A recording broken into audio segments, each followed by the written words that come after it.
ये दिन हीता जिना को कुछ बुक्स देने के बहाने म्यूंगी से मिलने जाता है, जहां जिना के फादर उसे कहते हैं कि म्यूंगी तो नाइट शिफ्ट से घर आई ही नहीं। लेकिन हीता जानता है कि कल रात तो उसकी ड्यूटी थी ही नहीं।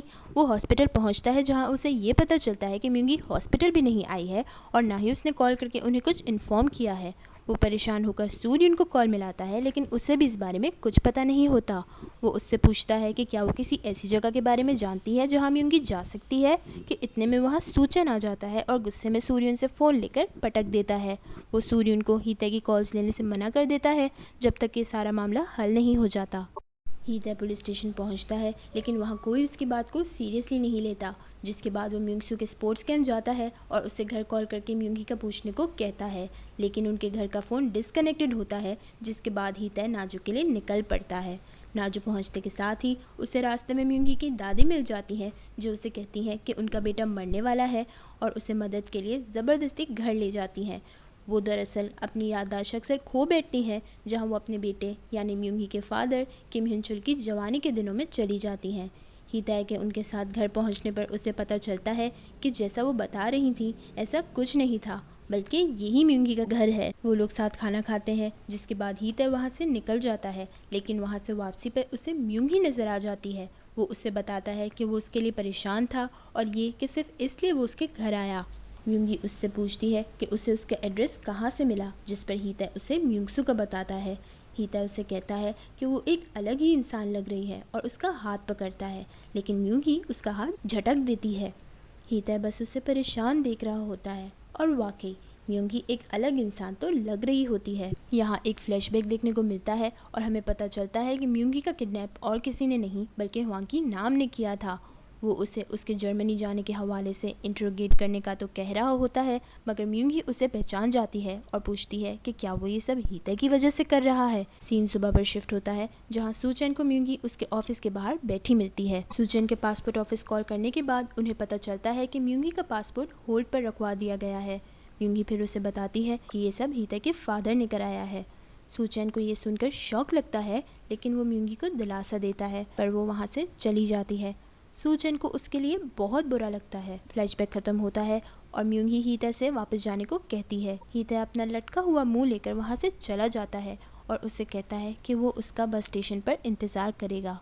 म्यूंगी घर पहुँचती है और किम ह्यून चुल को देखती रहती है। यहाँ एक दफ़ा फिर फ्लैशबैक देखने को मिलता है, जहाँ वहाँ की नाम म्यूंगी से कह रहा होता है कि उसने उसे जिस भी वजह से उठाया हो उससे फ़र्क नहीं पड़ता, क्योंकि मुल्क छोड़ के तो वो वैसे भी नहीं जा सकती। वो उसे एक डॉक्यूमेंट दिखाता है जिस पे ये लिखा होता है कि वो किम ह्यून चुल की बेटी है, जिसको 1954 में मुल्क के दिफा के कानून को तोड़ने के लिए गिरफ्तार किया गया था, और एक कम्युनिस्ट की बेटी का मुल्क से बाहर जाने का तो सवाल ही पैदा नहीं होता। म्यूंगी के तो मानो पैरों तले से ज़मीन ही निकल गई हो। वो अपने बाप से पूछती है कि क्या ये सच है कि वो एक कम्युनिस्ट की बेटी है।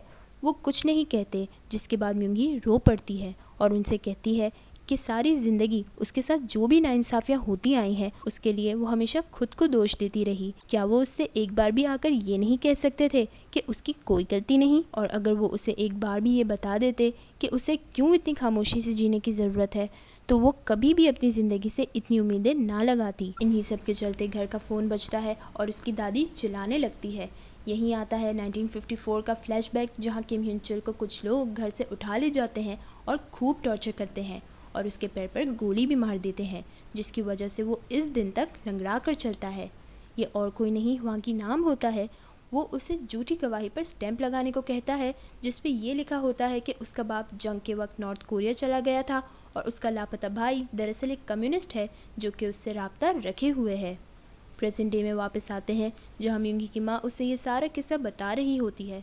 म्यूंगी फिर वहाँ से चली जाती है, लेकिन तभी उसका फादर उसके पीछे आता है और कहता है कि वो चुप रहा ताकि ये सब उसके साथ ही ख़त्म हो जाए, जिस पर म्यूंगी मायूसी से कहती है, लेकिन ऐसा हुआ तो नहीं। रात हो जाती है और सूर्य जिना के यहाँ जाती है, जहाँ उसे पता चलता है कि म्यूंगी तो अब तक घर नहीं आई, और वो परेशान हो जाती है क्योंकि उसे वहाँ की नाम की बात याद आ जाती है। वो भागकर सूचैन के पास पहुंचती है, जहां वो पासपोर्ट वीज़ा के डॉक्यूमेंट्स देखकर सूचैन से उनके बारे में पूछती है, जिस पर वो उसे बताता है कि डिफेंस सिक्योरिटी ने म्यूंगी के एप्लीकेशंस ब्लॉक कर दिए हैं। वो फिर उसे बताती है कि उसने झूठ बोला था कि उसे म्यूंगी और हीता के बारे में नहीं पता। वो सूचन को ब्लाइंड डेट से लेकर सब कुछ बता देती है। टर्मिनल पर हीता म्यूंगी का इंतज़ार कर रहा होता है, पर म्यूंगी उसे कुछ बोले बिना आगे चली जाती है।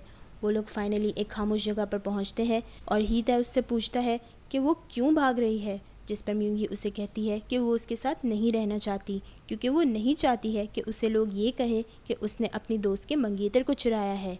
हीता उसे कहता है कि उसे क्या लगता है वो इन सब बातों पर यकीन कर लेगा। वो उससे कहता है कि कल ही उसने उसे कहा था कि उसे किसी बात का पछतावा नहीं, और ये कि वो एक दूसरे से कुछ नहीं छुपाएंगे। उसके ज़ोर देने पर म्यूंगी उससे कहती है कि वो ये सब जाकर अपने बाप से पूछे। वो उससे बताती है कि वो अब बाहर पढ़ने नहीं जा सकती, क्योंकि वो उसे डेट कर रही है और उसे ये भी नहीं पता कि उसकी ज़िंदगी मज़ीद कितनी जहन्नुम बना दी जाएगी।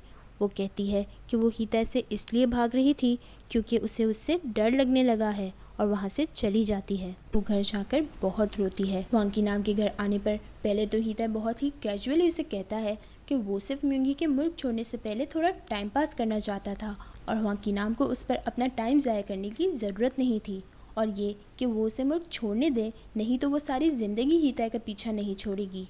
लेकिन बाप तो बाप होता है। वांकी नाम उसे कहता है कि उसने कभी नहीं सोचा था कि हीता उसे ऐसे बेवकूफ़ बनाने की कोशिश करेगा, और जितना कंसर्न वो दिखा रहा है म्यूंगी को लेकर, उसे तो लगता है कि कोई लंबा इंतज़ाम करना पड़ेगा। जिसे सुनकर हीता उसे कहता है कि ये सब उसकी गलती है, उसी ने म्यूंगी को फोर्स किया था डेट करने को, और म्यूंगी की गलती सिर्फ इतनी है कि वो उसके साथ जुड़ी, लेकिन वो उसे उसकी ज़िंदगी जीने दे, जिसके बाद वो जो कहेंगे वो वैसा करेगा, बल्कि शादी भी कर लेगा जैसा वो चाहते हैं। जिस पे वांकी नाम उसे कहता है कि वो तो तुम करोगे ही, पर तुम मेरे साथ कोई डील नहीं कर सकते।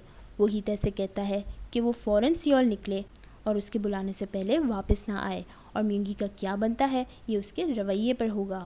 अगले दिन वांकी नाम ली चेंग्यून से मिलता है, जहां वो उससे सूर्युन और हीता को शादी से पहले सियोल भेज देने की बात करता है, और ऐसा ना करने पर दबे अल्फाजों में धमकी भी देता है। वो घर आकर सूर्युन को ये सब बताता है, और ये भी कि उसने ऐसा करने से मना कर दिया है। वहाँ फिर सूचन आ जाता है और वो लोग अपने फादर को सब सच बता देते हैं। ली चेंग्यून पहले तो उसे गुस्सा करता है, मगर फिर इस पूरे मामले को एक ब्लेसिंग इन डिस्गाइज समझकर जाने देता है कि वो लोग ऐसी फैमिली से बच गए। सूचन फिर उन्हें वांकी नाम को सब सच बताने को कहता है ताकि वो म्यूंगी के लिए मसले खड़े करना छोड़ दे, लेकिन ली चेंग्यून उसे ऐसा करने से साफ साफ मना कर देता है, ये कहकर कि ऐसा करने का मतलब है खुद को शिकार बनाकर वांकी नाम के आगे पेश कर देना, और जहाँ तक म्यूंगी का सवाल है तो उसे किसी तरह कंपनसेट कर देंगे। लेकिन सूचन भी ठहरा प्रिंसिपल्स का आदमी, ऊपर से म्यूंगी को चाहता भी तो है, इसलिए अपने बाप की बात मानने से मना कर देता है और वहाँ से जाने लगता है कि तभी ली चेंग्यून बेहोश हो जाता है, और हॉस्पिटल ले जाने पर हमें पता चलता है कि ली चेंग्यून को अंजाइना है और स्ट्रेस की वजह से दिल का दौरा भी पड़ सकता था। घर आकर ली सूर्युन अपने भाई से कहती है कि वो वांकी नाम को कुछ ना बताए, वो सियोल जाएगी और ये सब मसला उसने खड़ा किया है, इसलिए वो ही इसकी जिम्मेदारी लेगी। वहीं दूसरी तरफ हीता भी निकलने की तैयारी कर लेता है। वो जिना को उसकी लास्ट क्लास देता है और रात होने तक दरवाजे पर म्यूंगी का इंतज़ार करता है। म्यूंगी के पहुंचने पर वो उसे बताता है कि वो सियोल जा रहा है, और वो उसे कहता है कि उसे उम्मीद है कि म्यूंगी अपनी ज़िंदगी में कामयाब होगी, और ये कि वो एक बहादुर इंसान है जो कि अपने ख्वाब पूरे करने की ताकत रखती है। वो उसे बताता है कि उसके साथ बिताए हुए चंद हफ्ते उसकी ज़िंदगी के सबसे हसीन लम्हे थे, जिनके लिए वो हमेशा उसका शुक्रगुजार रहेगा। फिर म्यूंगी भी उससे कहती है कि उसे भी उम्मीद है कि वो मजबूत रहेगा और मुस्तकबिल में किसी बात से नहीं डरेगा। वो उसे उसकी ईयरिंग वापस करते हुए उसका ध्यान ना रख पाने के लिए सॉरी कहता है, और कहता है कि वो ऐसा ही है, जो चीज़ उसके पास आती है वो टूट जाती है। वो दोनों टूट रहे होते हैं मगर जताते नहीं। म्यूंगी घर में जाकर रो पड़ती है, और वहीं हीता भी बाहर रो पड़ता है। यहीं एक छोटा सा फ्लैशबैक आता है जिसमें वांकी नाम म्यूंगी से कहता है कि अगर वो हीता के करीब रही तो वो उसकी ज़िंदगी वैसे ही बर्बाद कर देगी जैसे म्यूंगी के बाप ने म्यूंगी की है, और ये कि वो किसी हद तक भी जा सकता है, जिस पर म्यूंगी उसे हीता को अकेला छोड़ देने को कहती है, इस शर्त पर कि वो उससे सारे रिश्ते ख़त्म कर देगी।